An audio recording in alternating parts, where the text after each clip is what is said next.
That's one of the things that I was always impressed with, the willingness, because of necessity, of course, but to try new technologies and solutions, right? And really, be honest with you, the reason why telehealth probably took off is because for decades it was being baked and tested in the crucible of rural healthcare, right? And so you had actual health efficacy, the real results and outcomes because of the decades it was being used in rural healthcare to show there's opportunity here, right? To kind of treat patients at home. And I would also advocate, the things that we do with SynsorMed, remote patient monitoring, that was done decades ago, right? Over landlines and being able to help patients at home. So these are technologies and solutions right now they're in the forefront, but it's something that I think rural healthcare was instrumental in just kind of starting the steps down that pathway, getting the clear results because, technology by itself is great, but in healthcare, you have to have the outcomes. And, I can remember myself going to rural Georgia, driving around and helping patients with their COPD assessment test, right? Using mobile app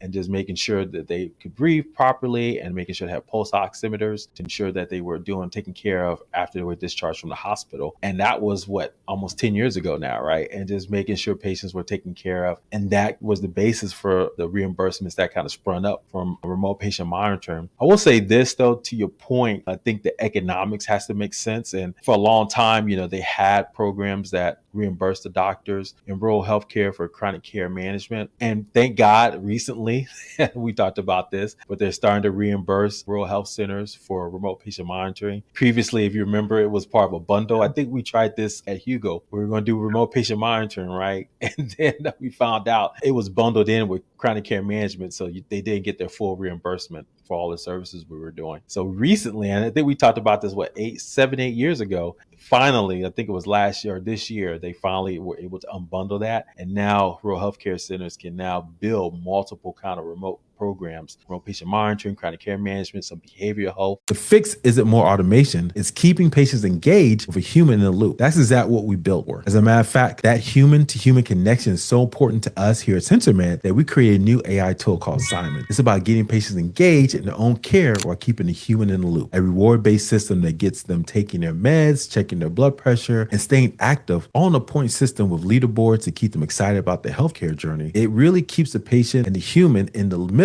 but uses AI to track everything and encourage patients along the way. Hey, if you want to see it, if it fits your organization, put the link below, check it out, and give us a call if it makes sense.